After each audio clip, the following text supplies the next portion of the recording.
We're learning more and more here in South Africa that politics is becoming a spectator sport, and it certainly is right now in the city of Tshwane, where there is a motion of no confidence in the mayor. It might sound like something, well, out of pretty ordinary, but it's very out of the ordinary. Frans Cronjé, the chairman of the board of the Social Research Foundation, will explain to us what's going on. Frans, good to be talking with you. It is strange, isn't it, to have politics as a spectator sport nowadays almost. But here in South Africa, there is so much at stake. Yeah, no, there is. And there's a lot at stake as we speak. In Tshwane, there is a coalition government. But unlike the national coalition, which is the DA and the ANC, in this coalition, the ANC isn't part of it. The DA has the mayor, the chap called Cilliers Brink, and he's supported by some smaller opposition parties, including ASA. And what's happening at the moment is may very well be a motion of no confidence vote put against him in the council.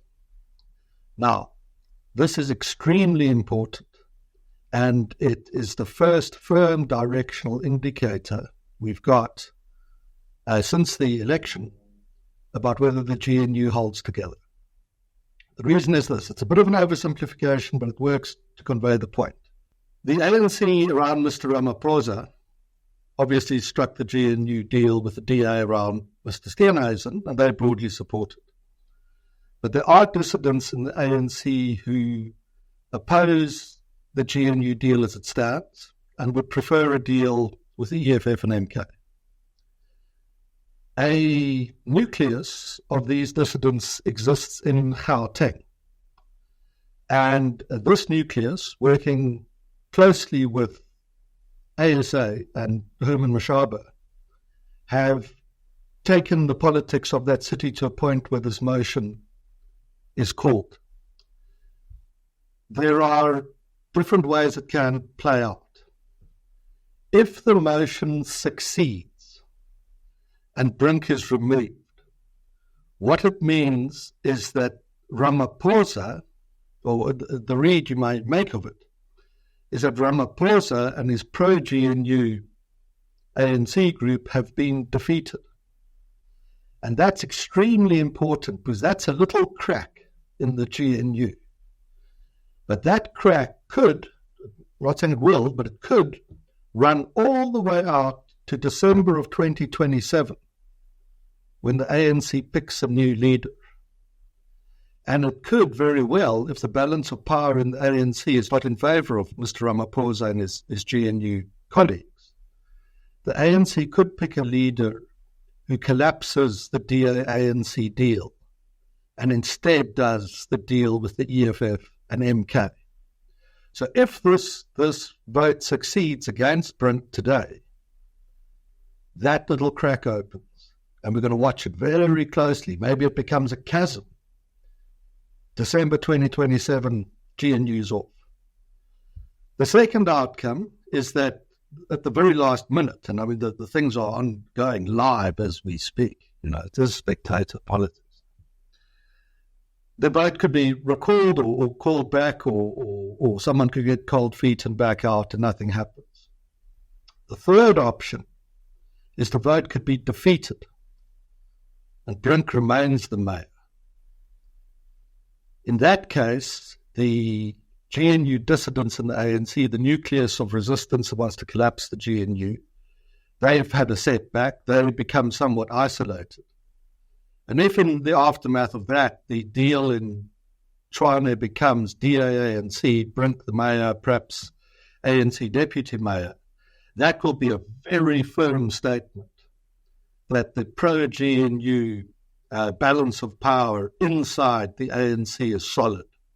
And you'll read from there's a lot of way to go to 2027. So this isn't it by any means. But the read would be that inside the balance of power in the ANC is in favour of a leadership transition in December of 2027, which would be inclined to see the GNU survive. So, we've had the election, all the excitement, government formed, great. First firm directional indicator of what's happening. It's coming now, and it's the most important thing that you could watch since the election of where South Africa's headed. Alec. This vote, is it secret? Not necessarily. And in fact, I just asked a question, and at this stage, not necessarily secret. That's very important, because if it is secret, then all kinds of weirdness is able to happen. Our estimation of the position is that the ANC around Mr. Ramaphosa are pretty good on the DA-ANC GNU holding together. That's what they'd wish to happen.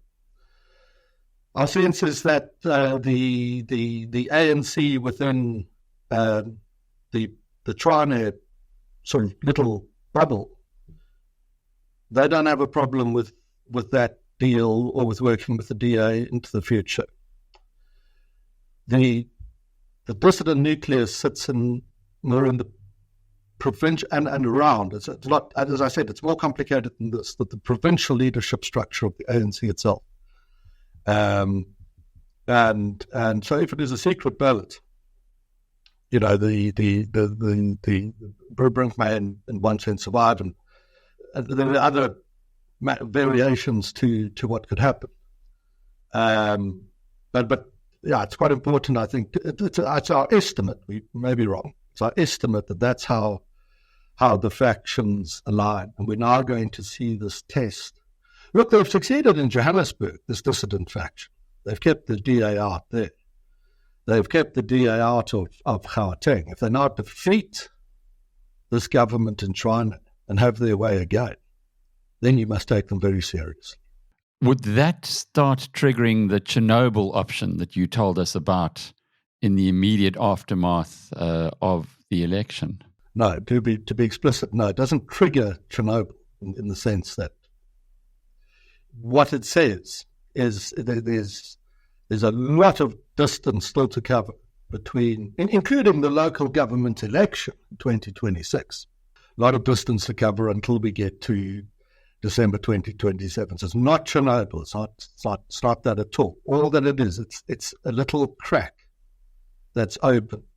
But if that crack runs and opens more broadly and becomes a chasm, then should be one day this GNU collapse far into the future and be no longer, and you get the ANC, EFF, Tanvemke government in power, then it might be fair for an analyst then to say, looking back, that little vote in that city, that was the first firm indicator that we had since the election that Ramaphosa's grip on the ANC is not as firm as supporters of the GNU, including those within the ANC, would like to think. Gauteng's important. It's the richest province in South Africa, but it's not all of South Africa. It's 1/9 of the provinces. How relevant is what's going on there for the nation as a whole? Because Ramaphosa and the Government of National Unity, or the GNU as we describe it, has made excellent progress. Whoever's watching from wherever has given it a big thumbs up. And that is good news. But on the other hand, it appears as though one part of the ANC in one of the 9 provinces might be attempting to hijack the whole national interest. No, they are. Of course they are, for a variety of reasons.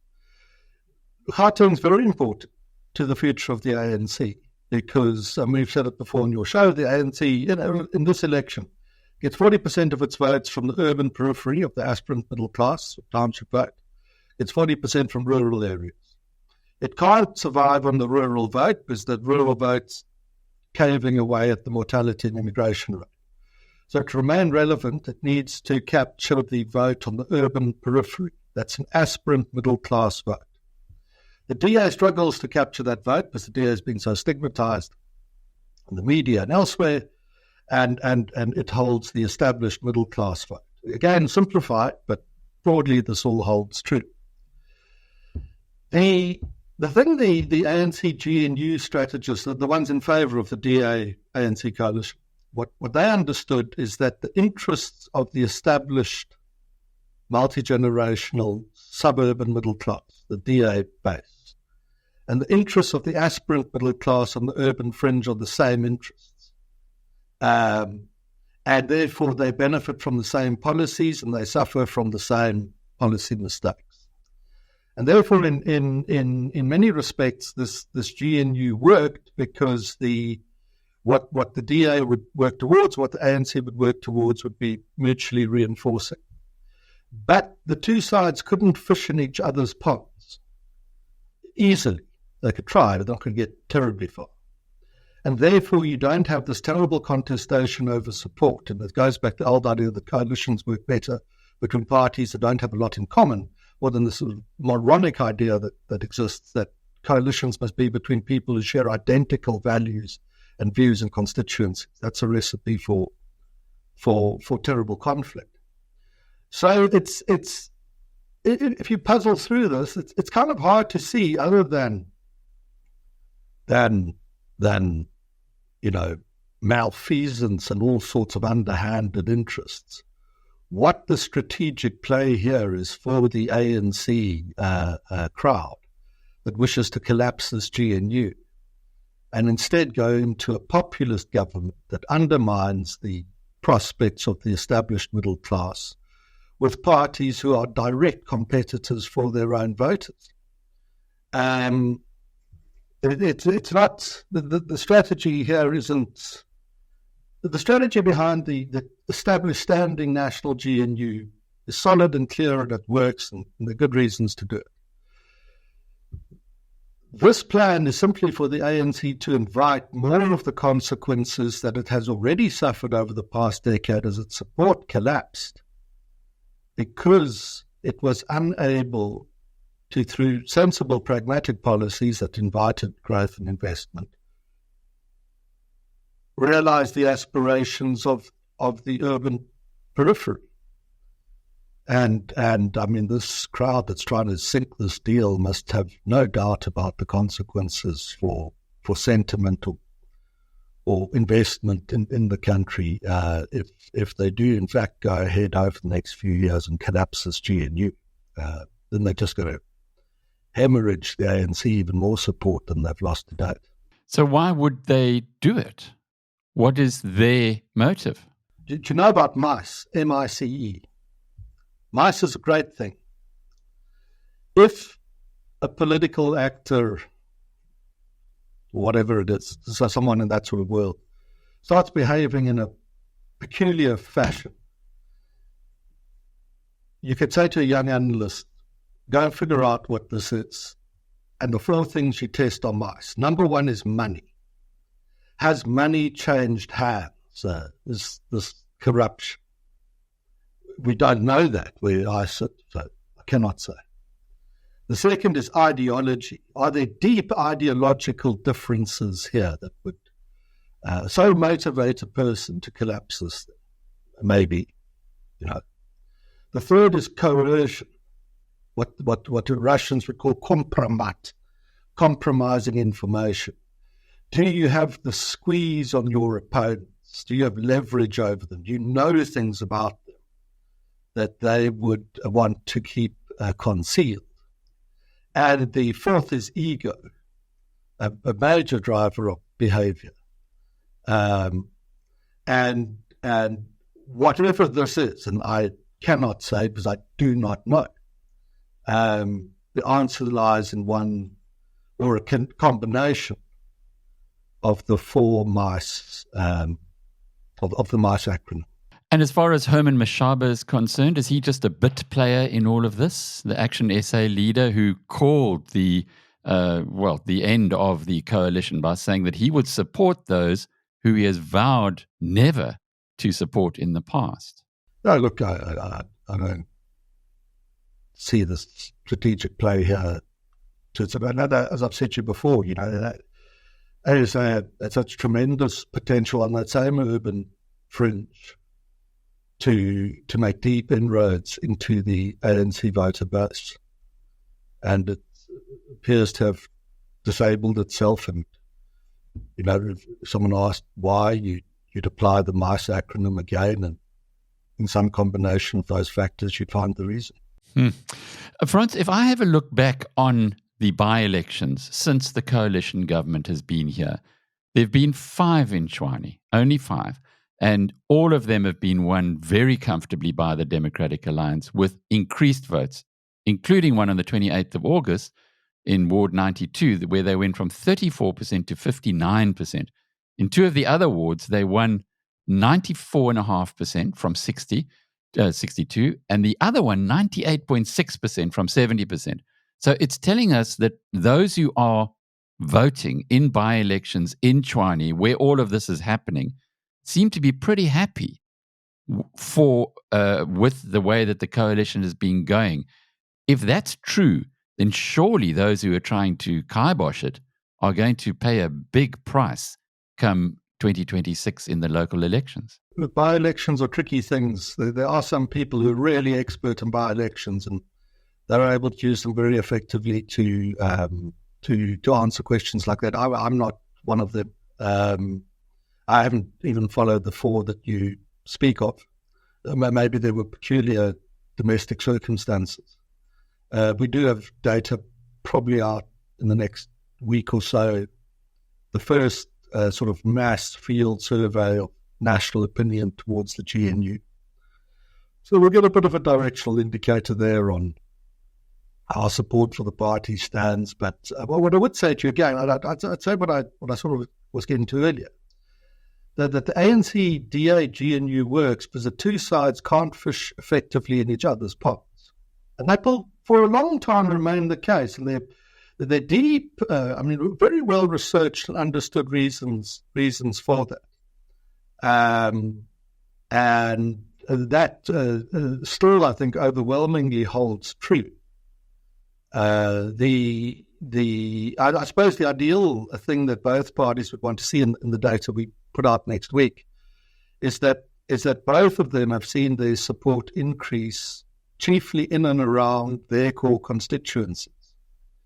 But if that data starts to show, for example, that the one is losing ground to the other, then that's going to introduce all manner of tensions into the GNU on both sides. I mean, the dissidents don't only sit in the ANC. There's some good people around the DA who said, be very cautious about the broader national GNU, not this Pretoria thing, the broader national.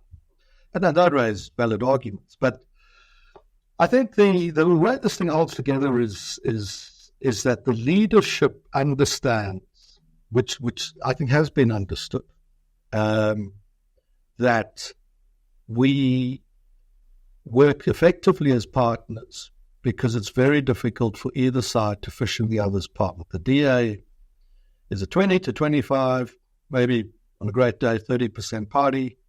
The ANC is a party that can hold levels in the 40s, and the interests of our constituents are aligned. And of course, we must compete. The DA must try and get more. The ANC must try and get back to 50. I mean, it must do that. Maybe if it governs well, it will. But I think if a faction in the ANC gains an upper hand that decides to double down on the populist vote, the effect of that, if we remain a free society, will be to set in motion a chain of events that can knock ANC support way back into the 20s. And the DA and, you don't know what future parties may be around, would then have, in the longer term, a plausible route to silence a populist ANC, pulling off a national majority. So I think whoever this is in the ANC that thinks that what they're doing in China is a good idea, they are doing something extremely dangerous for their own selves that may simply accelerate the steep descent that this recent election result showed us the ANC is on. Dr. Frans Cronjé is the chairman of the Social Research Foundation. I'm Alec Hogg from BizNews.com.